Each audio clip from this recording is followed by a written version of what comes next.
மனுஷங்களுக்கு கதைகள் பிடிக்கும். அதனால தான் ஈஸியா காச டபுள் ஆக்குறோம், ட்ரிபிள் ஆக்குறோம் அப்படின்னு சொல்ற கதைகள்ல இருந்து நம்ம இன்னும் வெளிய வரல.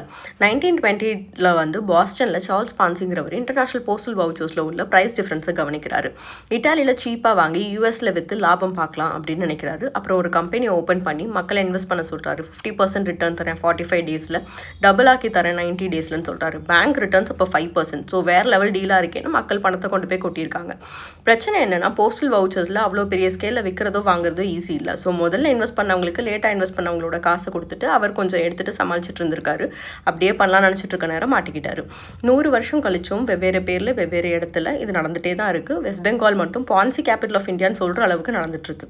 ஃபர்ஸ்ட் பயங்கர அட்ராக்டிவ் ரிட்டர்ன்ஸ் கொடுக்குறோன்னு ஒரு ப்ராமிஸ், நம்பிக்கை வளர்க்குறதுக்கு ஈஸியாக கொஞ்சம் ஏர்லி பே அவுட், நம்பி நிறைய பேர் ஜாயின் பண்ணுவாங்க. உள்ள உருப்படியாக ஒரு பிஸ்னஸும் இருக்காது. ஏர்லியாக இன்வெஸ்ட் பண்ணவங்களுக்கு லேட்டாக இன்வெஸ்ட் பண்ணவங்க கிட்ட இருந்து காசை கொடுத்துட்டு புதுசாக காசு வந்துட்டே இருக்கிற வரைக்கும் பிரச்சனை இல்லாமல் போகிற மாதிரி இருக்கும். அது நின்னதும் ஏகப்பட்டவங்க ஏமாந்துட்டாங்கன்னு தெரிய வரும். வெஸ்ட் பெங்காலில் இந்த மாதிரி ஸ்கீமில் பாதிக்கப்பட்டவங்க 350 பேரில் ஸ்டடி நடந்திருக்கு. அதில் என்ன தெரியுது அப்படின்னா, இந்த மாதிரி இன்வெஸ்ட் பண்ணுறவங்க வந்து மற்றவங்களை ஈஸியாக நம்புறவங்களா இருக்கிறாங்க, பணத்தை நிர்வாகம் செய்கிறதுல ஒழுக்கம் இல்லாதவங்களா இருக்காங்க, லாங் டர்மாக வெயிட் பண்ணுறதுக்கு பொறுமை இல்லாதவங்களா இருக்காங்க. கனடாவில் நடந்த ரிசர்ச்சில் வந்து இன்வெஸ்ட் பண்ணுறவங்களுக்கு முன்னாடி வந்து டாக்குமெண்ட்ஸை செக் பண்ணி கேள்விலாம் கேட்டு அதுக்கப்புறம் இன்வெஸ்ட் பண்ணுறவங்க நிறைய பணத்தை இன்வெஸ்ட் பண்ணி நிறைய இழந்திருக்காங்க. ரொம்ப வெல் பிளான்டாக நடக்கிற ஒரு ஸ்கீமில் வந்து இந்த மாதிரி ஹோம்ஒர்க் பண்ணுறவங்க வந்து ஒரு கான்ஃபிடென்ஸ் வந்து நிறைய இன்வெஸ்ட் பண்ணிடுறாங்க.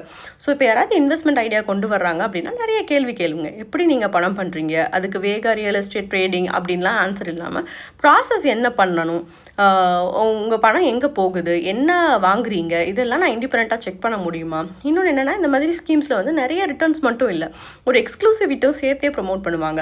அவ்வளோ நல்ல இன்வெஸ்ட்மெண்ட்னா ஏன் பேங்க் காசு கொடுக்கல, இதெல்லாம் வெரிஃபை பண்ண முடியலன்னா நமக்கு அந்த இன்வெஸ்ட்மெண்ட் தேவையா.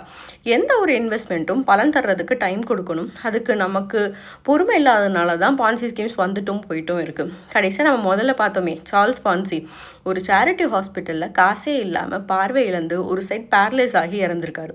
அவரோட கடைசி இன்டர்வியூவில் வந்து காசு போட்டவங்களுக்கு நான் பெஸ்ட் ஷோ கொடுத்தேன் அப்படின்னு சொல்லியிருக்காரு.